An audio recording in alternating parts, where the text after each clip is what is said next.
Big boss Malayalam season 7 കഴിഞ്ഞ ദിവസം രാത്രി നടന്ന കാര്യവും അതുപോലെ രാവിലെ നടന്നിട്ടുള്ള ലൈവിൽ നടന്നിട്ടുള്ള കുറച്ച് കാര്യങ്ങളുമാണ് ഞാൻ പറയുന്നത്. ഇതുവരെ നടന്നിട്ടുള്ള കുറച്ച് കാര്യങ്ങൾ. അപ്പം ശൈത്യ എവിക്റ്റ് ആയതിൻ്റെ ആ ഡേയിൽ ശൈത്യ എടുത്ത് അനുമോളൊരു കാര്യം പറയുന്നുണ്ട്. അത് എത്ര പേര് ശ്രദ്ധിച്ച് കാണുമെന്ന് എനിക്കറിയത്തില്ല. അത് അനുമോൾ എന്നൊരു ഗെയിമറെ എത്രത്തോളം സ്ട്രോങ്ങസ്റ്റ് ആക്കിയെന്ന് നമ്മൾ ചിന്തിക്കേണ്ട ഒരു കാര്യമാണ്. വേറൊന്നുമല്ല, അനുമോൾ ശൈത്യടുത്ത് പറയുന്ന ഒരു കാര്യം എന്താണെന്ന് വെച്ച് കഴിഞ്ഞാൽ, ഈ അനുമോൾ വീക്കാണ്, അതാണ് ഇതാണെന്ന് പറയുന്ന ആൾക്കാരുണ്ടല്ലോ, അത് മനസ്സിലാക്കണം.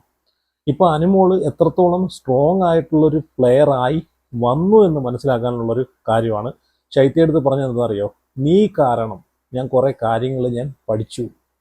ഒറ്റയ്ക്ക് നിൽക്കാനും അതുപോലെ ഒരാളുടെയും സ്നേഹവും സപ്പോർട്ടും ഇല്ലാതെ ഒരു പ്രിഫറൻസും ഇല്ലാതെ ജീവിക്കാനും ഒറ്റയ്ക്ക് നിന്ന് പോരാടാനും ഞാൻ പഠിച്ചു, നീ കാരണം എന്ന് അതിലൂടെ മനസ്സിലാക്കാം. ലാലേട്ടൻ വന്ന എപ്പിസോഡിൽ പാറ പോലെ നിന്ന അനു എന്ന വ്യക്തിയെ അതിലൂടെ നമുക്ക് മനസ്സിലാക്കാം. ഈ സീസണിലെ ഏറ്റവും ഉറച്ച മത്സരാർത്ഥിയായി മാറിയിരിക്കുന്നു എന്നത് അല്ലേ. മറ്റേത് നമ്മൾ കാണുന്ന അനു എന്ന് വെച്ച് കഴിഞ്ഞാൽ തൊട്ടേനും പിടിച്ചതിനും എല്ലാം കരയുന്ന അനുവാണ്.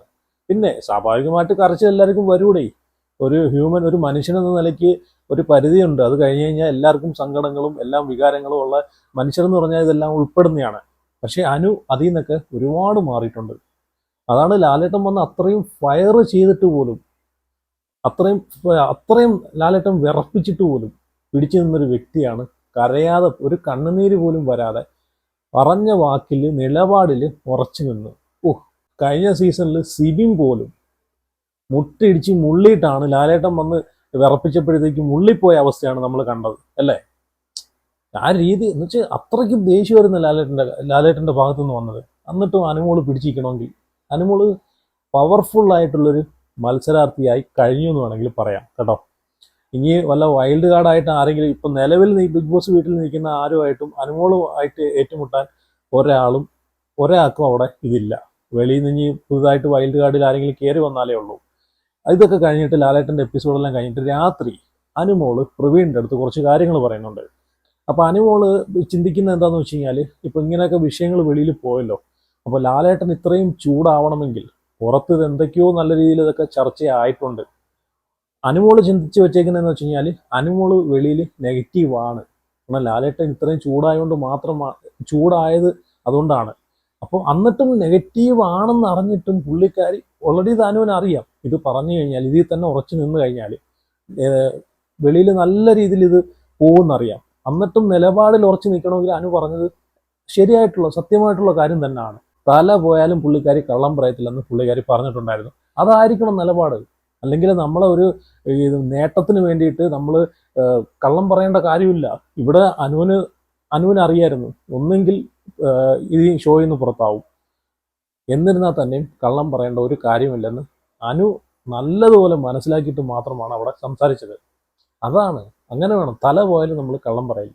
പിന്നെ ഇപ്പം ഈ പ്രവീണിൻ്റെ അടുത്ത് പറയുന്ന കാര്യം എന്ന് വെച്ച് കഴിഞ്ഞാൽ, ഈ ഓണത്തിന് ഫാമിലി എല്ലാവരും വിഷ് ചെയ്തല്ലോ. അപ്പം അനുവിൻ്റെ കുടുംബത്തിൽ നിന്ന് എല്ലാവരും ഒരു സാഡായിട്ടാണ്, സന്തോഷമില്ലാത്ത രീതിയിലാണ് സംസാരിച്ചത്. അച്ഛനൊന്നും മിണ്ടിയില്ല, അമ്മയൊന്നും മിണ്ടിയില്ല, 2 ഫ്രണ്ട്സാണ് മിണ്ടിയത്.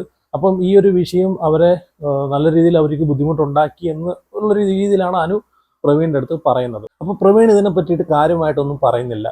പ്രവീൺ അതൊന്നും കുഴപ്പമില്ല, സാരമില്ല എന്നൊക്കെ പറഞ്ഞാണ് പ്രവീൺ വിടുന്നത്. കാരണം പ്രവീൺ നേരെ മറിച്ച് അവിടെ അതൊന്നും വിഷയമില്ല, നിനക്ക് നല്ല സപ്പോർട്ടൊക്കെ ഉണ്ടെന്ന് പറഞ്ഞു കഴിഞ്ഞാൽ അപ്പോൾ അനുവിന് കുറച്ചുകൂടെ കാര്യങ്ങൾ മനസ്സിലാവും. ഈ ഒരു വിഷയമൊന്നും വെളിയിൽ ഉത്തരിയല്ലെന്ന് അനുവിന് മനസ്സിലാവും. പക്ഷെ അനു ഓൾറെഡി പറഞ്ഞിട്ടുണ്ട്, ഞാൻ വരാൻ നേരത്ത് എൻ്റെ അച്ഛനും അമ്മയ്ക്കും ഒരു വാക്ക് കൊടുത്തിട്ടുണ്ട്. അവർക്ക് തല ഉയർത്തി പിടിച്ച് തന്നെ പുറത്തോട്ട് നടക്കാം എന്നുള്ളൊരു വാക്ക് ഞാൻ കൊടുത്തിട്ടുണ്ട്. ഞാനായിട്ട് അത് നശിപ്പിക്കത്തില്ല. അപ്പം അങ്ങനെയൊക്കെ പുള്ളിക്കാരിയുടെ മനസ്സിൽ കിടന്ന് അത് ഓടുന്നുണ്ട്. അപ്പം ഇത് നമുക്കറിയാം, അനു കണ്ട കാര്യം നിലപാടിൽ ഉറച്ചു നിന്നു. നേരെ മറിച്ച് അനു അവിടെ മാറ്റി പറഞ്ഞെങ്കിൽ അവിടെ തീർന്നേനെ. അനുവിൻ്റെ ആ ഒരു ഇത് ഉണ്ടല്ലോ, അനുവിനെ സപ്പോർട്ട് ചെയ്യുന്ന ആൾക്കാർ പോലും അവിടെ എതിർത്ത് തിരിച്ചു പറഞ്ഞേനെ. കാരണം കാരണം അത്രയും ദേഷ്യത്തോടാണ് ലാലേട്ടൻ വന്ന് സംസാരിച്ചത്. അപ്പം ഞാനാദ്യം വിചാരിച്ച് അനുമോള് ചിലപ്പോൾ മാറ്റി പറയും കേട്ടോ. അപ്പം നോക്കിക്കോണം അനുവിൻ്റെ ആ കോൺഫിഡൻസ്. അവിടെ നിന്ന് എടുത്ത് വെളിയിൽ കളഞ്ഞാൽ പോലും കള്ളം പറയത്തില്ല എന്നൊരു കോൺഫിഡൻസ്. സത്യം പറഞ്ഞാൽ അതിന് നല്ലൊരു കൈയടി കൊടുക്കണ്ടേ കേട്ടോ. അപ്പം ഈ ഒരു വിഷയത്തിൽ ഇപ്പം ലൈവിൽ തന്നെ ഈ ഒരു വിഷയവുമായിട്ട് ബന്ധപ്പെട്ട് ആദിലയും നൂറയും കുറച്ച് കാര്യങ്ങളൊക്കെ സംസാരിക്കുന്നുണ്ട്. ലാലേട്ടനെ അപമാനിച്ചു വിട്ടു. ഇന്നത്തെ ലൈവിൽ ഇവർ ഡിസ്കസ് ചെയ്യുകയാണ്. അനുമോള് ലാലേട്ടനെ അപമാനിച്ചു വിട്ടു, ഇത്രയും വലിയൊരു മഹാനടൻ വന്നിട്ട് അത് പറഞ്ഞിട്ട് പോലും അത് അക്സെപ്റ്റ് ചെയ്യാൻ കൂട്ടാക്കിയില്ല, ഒരു സോറി പോലും പറയാൻ കൂട്ടാക്കിയില്ല എന്നൊക്കെയാണ് ഒരു ഡിസ്കസ് നടക്കുന്നുണ്ട്. സത്യം പറഞ്ഞാൽ അനുവിന്റെ നിലപാടിൽ ഉറച്ചു നിന്നതിന് എന്താണ് കുഴപ്പം? അനുവിന്റെ നിലപാടാണ് അനു പറഞ്ഞത്. അനു ചിലപ്പം കണ്ടിട്ടുണ്ടായിരിക്കാം, ചിലപ്പം ബിഗ് ബോസ് ടീമും ലാലേട്ടൻ്റെ ഹോസ്റ്റാണ്, അപ്പോൾ പുള്ളിയെ കുറ്റം പറഞ്ഞിട്ട് കാര്യമില്ല. പിന്നെ ബിഗ് ബോസ് ടീം എന്ന് പറഞ്ഞാൽ ഇത് പ്രേക്ഷകർ ലോകം മൊത്തം കണ്ടുകൊണ്ടിരിക്കുന്ന ഒരു ഷോയാണ്.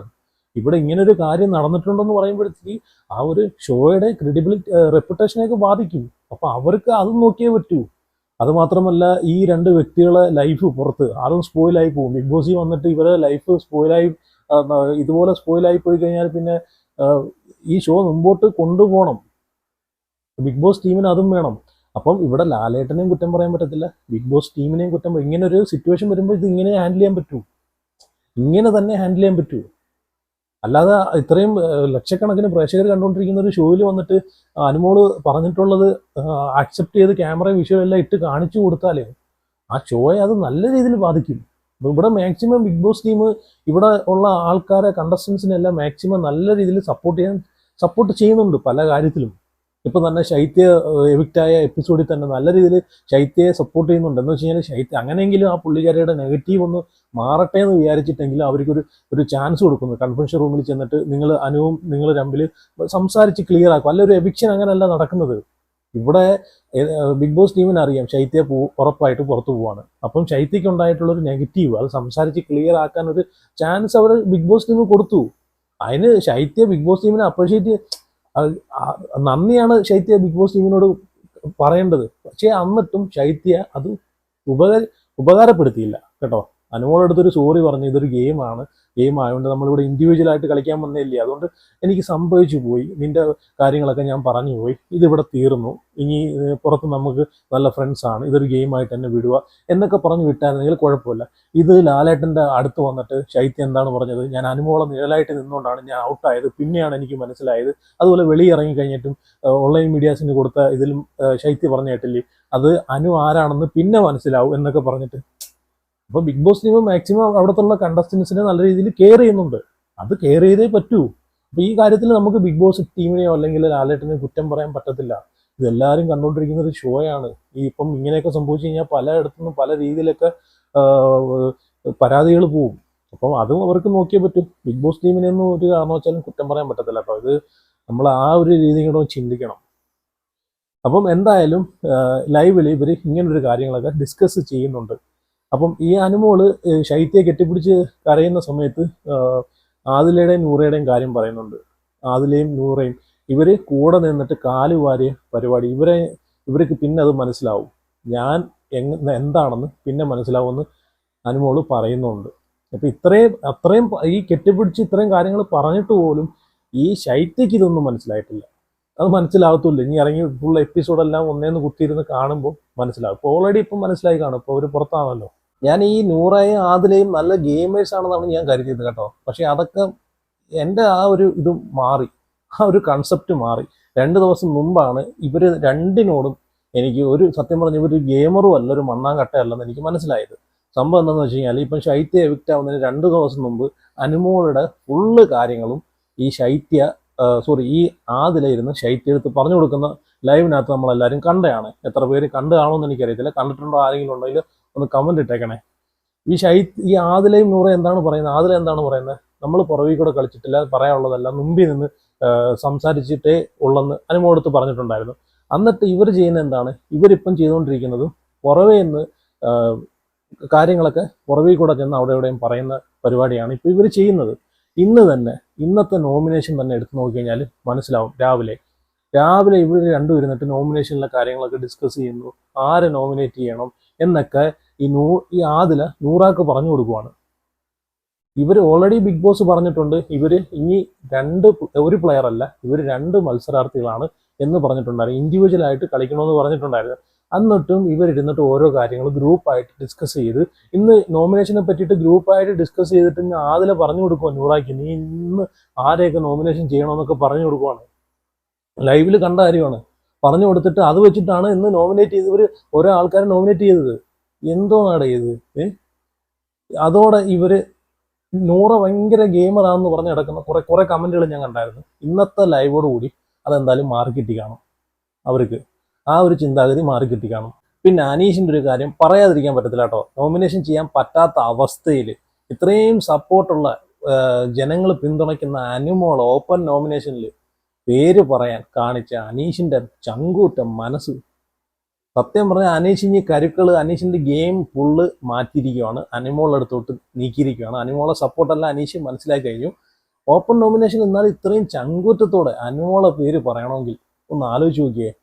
സാധാരണ ഒരു കോമണറായിട്ട് വന്നൊരു വ്യക്തി അവിടെ ഏറ്റവും കൂടുതൽ സപ്പോർട്ട് ഉള്ളൊരു വ്യക്തിക്കെതിരെ ഗെയിം കളിക്കാനോ അല്ലെങ്കിൽ ഇതുപോലെ നോമിനേഷന് ഓപ്പൺ നോമിനേഷൻ ഈ പേര് പറയാനൊക്കെ ഒന്ന് പേടിക്കും. കാരണം അത്രയും സപ്പോർട്ടുള്ള ഒരാളെ പേര് പറയുമ്പോഴത്തേക്ക് അയാളെ സപ്പോർട്ട് ചെയ്യുന്ന ആൾക്കാർ ഉറപ്പായിട്ട് ഇയാൾക്കെതിരെ തിരിയും, അല്ലെങ്കിൽ ഇയാളെ പുറത്താക്കാനുള്ള പ്ലാനൊക്കെ ചെയ്യുമെന്ന് ഇങ്ങനെ പോലൊരു കോമണർ ആയിട്ടുള്ള ആൾക്ക് ഒരു പേടി കാണും.